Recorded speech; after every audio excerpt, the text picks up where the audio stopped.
በ23 ሊቀ ሰማዕታት ቅዱስ ጊዮርጊስ። በስመ አብ ወወልድ ወመንፈስ ቅዱስ አሐዱ አምላክ ብለን የቅዱስ ጊዮርጊስን ታሪክ እንጀምራለን። ጊዮርጊስ ማለት ኮከብ ብሩህ አረገ ወይን ፀሐይ ማለት ነው። ቶማስስ ዘልዳ ቢለው አገሩ ልዳ ነው። አባቱ ዘሮንቶስ ይባላል። በልዳ መሳፍንትነት ተሹሞ ይኖር ነበር። እናቱም ቴዎብስታ አቅሌሲያ ትባላለች። ማርታ፣ ድሴያ የሚባሉ እህቶች ነበሯት። 10 ዓመት ሲሆነው አባቱ ሙቶ ሌላ መስፍን ተሾመ። ደግ ክርስቲያናዊ ነበርና ከቤቱ ወስዶ እያስተማረ አሳደገው። እርሱም ፈረስ መጋለብ፣ ቀስት መወርወር ለመደ። ነገር ግን ጦር ሜዳ ወጥቶ ከጠላቶቹ መሃል ገብቶ እኔ የክርስቶስ ወታደር ጊዮርጊስ መጣሁባችሁ ሲላቸው ደንግጠው ይሸሹ ነበር። እንዲህ እያለ አድጎ 20 ዓመት ሲሞላው መስፍኑ የ15 ዓመት ቆንጆ ልጅ ነበረችውና እርሷን አግብቶ ሀብቴን ወርሶ ይኑር ብሎ ድግስ ሲያስደግስ ዳስ ሲያስጥል ጌታ ቅዱስ ጊዮርጊስን ለዚህ አላጨውምና የመስፍኑን ነፍስ ወሰደው። እርሱም ሐዘኑን ጨርሶ ወደ ቤሩት ሄደ። ይህች ቤሩት በኢያሪኮ ዳርቻ ያለች ቅጥሯ ሰፊ አምባዋ ጽኑ የሆነች ሀገር ናት። ሰዎቿ ግን እግዚአብሔርን የማያውቁ ደራጎንን የሚያመልኩ ነበሩ። ደራጎንም እንደ ንስር 2 ክንፍ እንደ ፍየልም ጽሕም እንደ አንበሳ ፈርጣማ ክንድና እግር እንደ ዘንዶም ጅራት ያለው አንገቱ እንደ ሰገኖ የሰገገ ጥርሱ እንደ አዞ ጥርስ የረዘመ ታላቅና አስፈሪ አውሬ ነው። ሲርበው ባህር ውስጥ ያሉ እንስሳትን በአየር ያሉ እንዲሁም አዕዋፍትን በዱር ያሉ እንስሳቱን አራዊቱን በትንፋሹ እየገደለ ይበላ ነበር። በዚህም ምክንያት ሕዝቡ ሴት ልጆቻቸውን እየገበሩለት ይኖሩ ነበር። ልጆቻቸውን ሰጥተው ቢጨርሱ ሹሙን ልጆቻችንን ሰጥተን ጨረስን፣ ሚስቶቻችንን እንዳንሰጥ ያለ እነርሱ መኖር አይቻለንምና ካልሰጠነው ደግሞ ይፈጀናል። ስለዚህ ወደ ሌላ ሀገር እንሄዳለን አሉት። እኔም ልጄን እሰጣለሁ፣ አገራችሁን ትታችሁ አትሂዱ አላቸው። ጊዜው ሲደርስ የሹሙን ልጅ ወስደው ከግንድ አሰሩለት። ቅዱስ ጊዮርጊስ በዚያ ሲያልፍ የልቅሶዋን ድምፅ ሰማ። ምን ሆነሻል አላት።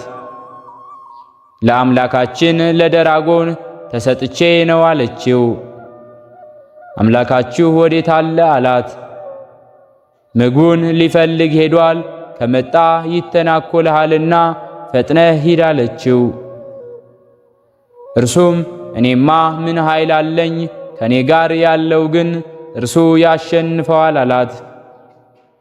ይህንንም ሲነጋገሩ ደራጎን ምድሪቱን እያናወጸ መጣ። ሊበላው ቢቀርብም ስመ እግዚአብሔር ጠርቶ ቢያማትብበት በላዩ ያደረ ሰይጣን እንደ ጉም ተኖ እንደ ትቢያ በኖ ጠፋ። ኃይሉም ደከመ። አንገቱን በታሰረችበት ገመድ አስሮ እርሷን የጎተት ያዡ ብሎ እርሱ በፈረስ ሆኖ ከተማ ደረሱ። ሕዝቡም ሊያስፈጀን ነው ብለው ይሸሹ ጀመር። አጽናንቶም መለሳቸው። አምላካችንን ለምን አመጣህብን አሉት። ይህ ራሱን እንኳ ማዳን አልተቻለውም፣ እንደምን አምላካችሁ ይሆናል አላቸው። አምላካችንን አንተውም አሉ። እንግዲህ ካልተዋችሁማ ለቅቄ አስፈጃችኋለሁ አላቸው። ይህስ ባይሆን ከገደልከው በአምላክህ እናምናለን አሉት። ከከተማ አውጥቶ በጦር ወግቶ ገደለው። ይህን አይተው በእግዚአብሔር ስም አምነው ወደ እርሱ ተጠምቀዋል። አውሬውን ከገደለበትና ከመሃል ከተማ 2 አብያተ ክርስቲያን ሰርተዋል። በዚህ ጊዜ የፋርሱ ንጉሥ ድዲያኖስ 70 ነገሥታት ሰብስቦ 70 ጣዖታት አቁሞ ይሰግድና ያሰግድ ነበር። የአባቴን ምስፍና ተቀብዬ ልምጣ ብሎ እጅ መንሻ ይዞ ብላቴኖቹን አስከትሎ ወደ እርሱ ቢሄድ ሃይማኖታችሁን ካዱ፣ ለጣዖት ስገዱ ብሎ አውጆ ሕዝቡም ለጣዖት ሲሰግዱ አገኘ። ለአምልኮተ እግዚአብሔር ቀናኢ ነውና አዘነ። ወርቅ ብሩን ለነዳያን መጽውቶ ብላቴኖቹን አሰናብቶ ነገሥታቱ ከተሰበሰቡበት ገብቶ አነ ውእቱ ክርስቲያናዊ ወአምን በእግዚእየ ኢየሱስ ክርስቶስ አለ። ድዲያኖስ 3 ዓመት ሙሉ ሃይማኖታችሁን ካዱ፣ ለጣዖት ስገዱ ሲል እንዲህ ያለኝ አንድ ስንኳ የለም አለ። ለመሆኑ የማን ልጅ ነህ አለ። ሀገርህስ ወዴት ነው አለው። ከኔ ጋር ምን ኅብረት አለህና አባቴን ሀገሬን ትጠይቀኛለህ አለው። ሌሎች ያውቁት ነበርና የዞሮንቶስ መስፍነ ልዳ ልጅ ነው አሉት። አንተማ የእኛ ነህ፣ በ10 አህጉር ላይ እሾምሃለሁ፣ የኔን አምላክ አጵሎንን አምልክ አለው።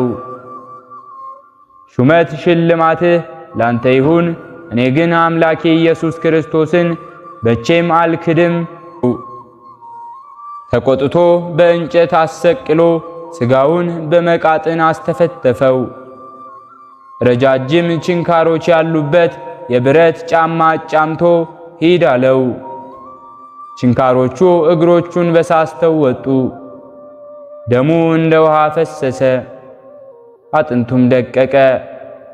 መሄድ አቅቶት አጎንብሶ ሄዷል። ቅዱስ ጊዮርጊስም ይህንን ከሃዲ እስካሳፍረው ድረስ ነፍሴን አትውሰድ ብሎ ወደ ጌታ አመለከተ። ቅዱስ ሚካኤልንም ልኮ ፈውሶታል። ሄዶ አፈር ኦ እልሙ አለው። በ70 ችንካር አስቸንክሮ በእሳት አስተኩሶ አናቱን በመዶሻ አስቀጥቅጦ በወዱ ላይ የደንጊያ ምሰሶ አሳስሮ እንዲያንከባልሉት አደረገ። የማይሞትም ሆነ።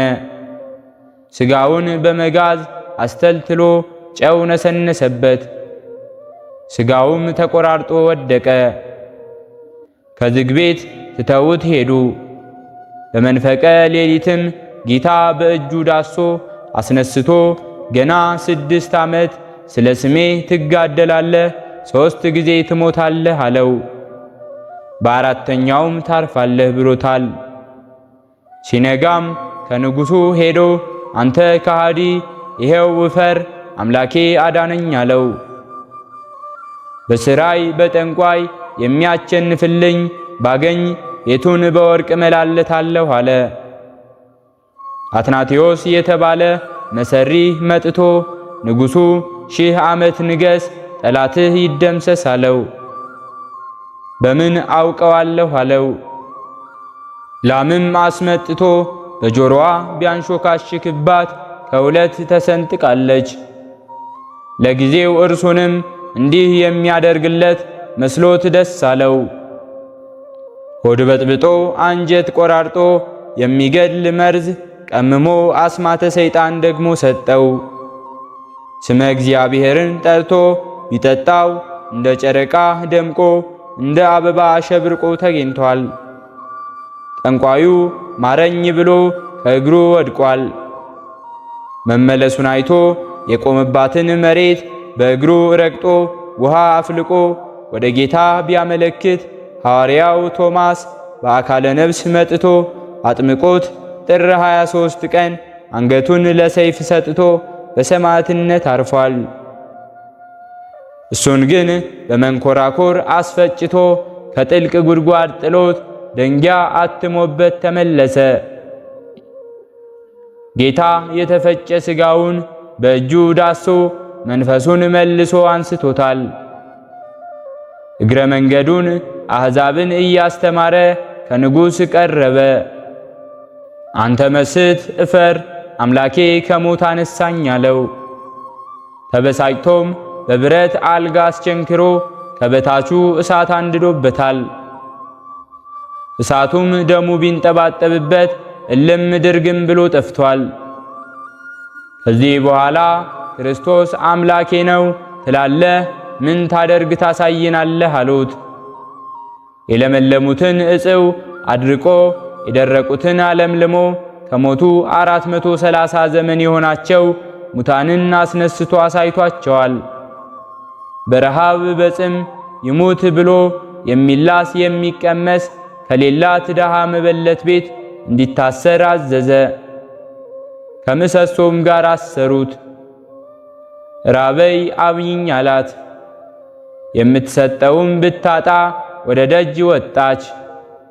ስትመለስም የታሰረበት ምሰሶ ለምልሞ 15 ክንድ ያህል ከጣራው አልፎ ከአጠገቡ እንጀራ የተመላ መሶብ ተቀምጦ እህሉ ዘይቱ በየዕቃው ሞልቶ አገኘች። ናሁ አምላከ ገሊላውያን ተመሲሎ ሰብአ ወረደ እምሰማይ ወወአ ውስተ ቤቴ እንዳለች የገሊላውያን አምላክ ሰው መስሎ ከሰማይ ወርዶ ከቤቴ ገብቷል አለች። አገልጋዩ እንጂ እርሱን አይደለሁም አላት። ጆሮ የማይሰማ ዓይኑ የማያይ አፉ የማይናገር አንካሳ ልጅም ነበራት። ሰው እንዳያየውም ሸሽጋ ታኖረው ነበር። አምጥታም ጭኑን ብታስነካው ዓይኑ በርቷል። ጌታዬ ጆሮውንም አፉንም እግሩንም ፈውሰው አለችው። ይህ ጊዜው ገና ነው አላት። እርሱንም ቅዱስ ሚካኤል ከእስር ፈትቶ መበለቲቱን ከነ ልጇ አጥምቆ እያስተማረ ወደ ንጉሡ ተመለሰ። ንጉሡ ድዲያኖስም የሚያደርገው ጠፋው። በመንኮራኩር ፈጭታችሁ ደብረ ይድራስ ወስዳችሁ በትኑት አለ። ፈጭተው ወስደውት በዚያ ቢበትኑት ሥጋው ያረፈበት ሳር ቅጠሉ፣ ድንጋዩም እንጨቱ ሁሉም ጊዮርጊስ ቅዱሱ ለእግዚአብሔር ጊዮርጊስ ቅዱስ ሰማዕቱ ለእግዚአብሔር እያሉ አመስግነዋል። ጌታም ሦስተኛ ከሞት አንስሶታል። ጭፍሮቹን ተከትሎ አምላኬ ከሞት አዳነኝ አላቸው። ደንግጠው ከእግሩ ስር ወደቁ። መሬቱን ከእግሩ መትቶ ውሃ አመንጭቶ ቅዱስ ዮሐንስ አጥምቋቸዋል። ከዚህ በኋላ ንጉሡ ልሹምህ ልሸልምህ ለአጵሎን ስገድ አለው። ከሾምከኝማ ሌላ ምን እሻለሁ? እሺ እሰግዳለሁ አለ። እንግዲያስ እስከ ዛሬ ባስከፋሁህ ይቅር በለኝ ብሎ ከእልፍኝ አስገብቶ ወጣ። ንግሥቲቱ አለእስክንድርያ ትባላለች። ስመ እግዚአብሔር ጠርቶ ሲያመሰግን ሰምታ ምን ማለት ነው አለች። ይህን ምክንያት አድርጎ አስተምሮ አሳምኗታል። ሲነጋም ጊዮርጊስ ለአጵሎን ሊሰግድ ነውና ከአደባባይ ተሰብሰቡ ተብሎ አዋጅ አስነገረ። ያቺ መበለት ልጇን አቅፋ ሐሰት ይሁን ጊዮርጊስ ለአጵሎን አይሰግድም እያለች ታለቅስ ነበር። ልጅሽን ከዚህ አኑሪው አላት። አኖረችውም። ተነስተህ መልእክቴን አድርስ አለው። ተነስቶም ቆመ። ከቤተ ጣዖት ገብተህ አጵሎንን የክርስቶስ አገልጋይ ጊዮርጊስ ይጠራሃል ብለው አለው። ሄዶ ቢጠራውም አሌሊተ ወይሊተ እያለ እየጮኸ ሕፃኑን ተከትሎ መጥቶ ከፊቱ ቆመ። ሕፃኑም በዚህ አጋጣሚ እግሩን፣ ጆሮውን፣ አፉን ተፈውሷል። በውኑ አንተ አምላክ ነህን አለው። ቢሰውልኝ ቢሰግዱልኝ እንጂ አምላክ አይደለሁም አለ። እንግዲያስ ዳታንንና አቤሮንን የዋጠች ምድር ተዋጥህ አለው። ምድር አፏን ከፍታ ውጣዋለች። ንጉሥ እንዲያደንቁለት የሰበሰባቸው ሁሉ የሚያደንቁበት ቢሆን ልብሱን ቀዶ እንደ እብድ እየለፈለፈ ከእልፍኙ ገባ። ንግሥቲቱ ምን ሆንክ አለችው። እንዲህ አደረገብኝ አላት። እኔማ እንጂ ነግሬህ አልነበረምን? ጊዮርጊስን እስከ ዛሬ ያሰቃየኸው አይበቃህምን? ትምህርቱን ሰምተህ ታምራቱን አይተህ ከክፋትህ አትመለስምን? አለችው። ጸጉሯን ይዞ እየጎተተ ወስዶ ከነገሥታቱ ፊት አቁሞ ፍረዱኝ አላቸው። ትቀጣ አሉት። እርቃኗን አሰቅሎ በሰይፍ አስመትቷት ደሟ ጥምቀት ሆኗት በሰማዕትነት አርፋለች። ትምህርቱን ሰምተው ታምራቱን አይተው ያመኑ በሺህ የሚቆጠሩ ነበሩ። እነርሱንም በሰይፍ አስመታቸው። እነርሱም በሰይፍ ሊቀጡት ይዘውት ሲሄዱ መከራዬን ስቃዬን ተቀብለህስ ከሆነ በኤልያስ ቃል ከሰማይ ወርዳ ጠላቶቹን የበላች እሳት እኒህን አላውያን ትብላቸው ብሎ ወደ ጌታ አመለከተ። ወዲያውም ንጉሥ ግብር አግብቶ ከአዳራሽ ተገኝቶ ሲበላ ሲጠጣ እሳት ከሰማይ ወርዳ ገለባብጣዋለች። ሁለተኛም ገሌን የጻፈ እንዲሁም ያጻፈ መታሰቢያዬን ያደረገ በስሜ ቤተ ክርስቲያንን ያነጸ በመከራ ሆኖ በስሜ የተማጸነ ሁሉ በሥጋው ረድኤትን በነፍሱም ምሕረትን የሚያገኝ ይሁን ብሎ ለመነ። በዚህም ጊዜ ሰማያት ተከፈቱ፣ ምድርም ተናወጸች። ጌታ መላእክቱን ነቢያትን ሐዋርያትን አስከትሎ መጥቶ ሰላም ለከ ኦ ሕሩየ ጊዮርጊስ፣ ሰላም ላንተ ይሁን፣ የለመንከው ሁሉ ይሁንልህ። አንተም እንጂ 7 ዓመት 70 ነገሥታትን ታግለሃልና እንዲሁም ከማኅበረ ሰማዕት የሚመስልህ የሚስተካከልህ የለም ብሎ ተስፋውን ነግሮታል። ጭፍሮቹ ግን ይህን ሊያዩ እንዲሁም ሊሰሙ አልታደሉምና ከወደቁበት ተኝተው ያንኮራፉ ነበር። ቀስቅሶም የታዘዛችሁትን ፈጽሙ አላቸው። በሰይፍ መትተውታል። በመቱትም ጊዜ ደም ውሃና ወተት ከአንገቱ ፈሷል። ጊዜው 9 ሰዓት ነበረ። ዕድሜውም 27 ዓመት ነበር። ጌታም ስለ 7 ዓመት ተጋድሎው 7 አክሊላት አቀዳጅቶታል። የሰማዕቱ የቅዱስ ጊዮርጊስ ረድኤቱ በረከቱ አማላጅነቱ ተራዳይነቱ ከሁላችን ጋር ይሁን። ሰማዕቱ ቅዱስ ጊዮርጊስ በያለንበት ይጠብቀን። ሕሊናችን በማሰባሰብ አባታችን ሆይ እንበል። አባታችን ሆይ በሰማያት የምትኖር፣ ስምህ ይቀደስ፣ መንግሥትህ ትምጣ፣ ፈቃድህ በሰማይ እንደሆነች እንዲሁም በምድር ላይ ትሁን። የዕለት እንጀራችንን ስጠን ዛሬ፣ በደላችንንም ይቅር በለን እኛም የበደልነውን ይቅር እንደምንል፣ አቤቱ ወደ ፈተናም አታግባን ከክፉ ሁሉ አድነን እንጂ መንግሥት ያንተ ናትና ኃይል፣ ክብር፣ ምስጋና ለዘላለሙ አሜን። እመቤታችን ቅድስት ድንግል ማርያም ሆይ በመልአኩ በቅዱስ ገብርኤል ሰላምታ ሰላም እንልሻለን። በሐሳብሽ ድንግል ነሽ፣ በሥጋሽም ድንግል ነሽ። አሸናፊ እግዚአብሔር እናት ሆይ ሰላምታ ላንቺ ይገባሻል። ከሴቶች ሁሉ ተለይተሽ አንቺ የተባረክሽ ነሽ፣ የማኅፀንሽም ፍሬ የተባረከ ነው። ጸጋን የተመላሽ ቅድስት ሆይ ደስ ይበልሽ፣ ልዑል እግዚአብሔር ካንቺ ጋር ነውና ከተወደደው ልጅሽ ከጌታችን ከመድኃኒታችን ከኢየሱስ ክርስቶስ ዘንድ ይቅርታውንና ምሕረቱን ለምኝልን ኃጢአታችንንም ያሰርይልን ዘንድ ለዘላለሙ አሜን። ስለነበረን ጊዜ ሁሉ የአምላካችን የልዑል እግዚአብሔር ስሙ ዛሬም ዘወትርም የተመሰገነ ይሁን። አነሳስቶ ላስጀመረን አስጀምሮ ላስፈጸመን ለልዑል እግዚአብሔር ምስጋና ይሁን። ከዚህ በላይ እንድንሰራ አገልግሎቱ በሰፊው ይሰጥ ዘንድ በሀገር ውስጥም በሀገር ውጭም ያላችሁ ይህንን መንፈሳዊ ቻናል ላይክ፣ ሰብስክራይብ፣ ሼር በማድረግ ድጋፋችሁን ታሳዩን ዘንድ በትህትና እንጠይቃለን። ያላችሁን ሐሳብ አስተያየት በኮሜንታችን ስር ላይ አስቀምጡልን። ወስብሐት ለእግዚአብሔር ወለወላዲቱ ድንግል ወለመስቀሉ ክቡር። ይቆየን።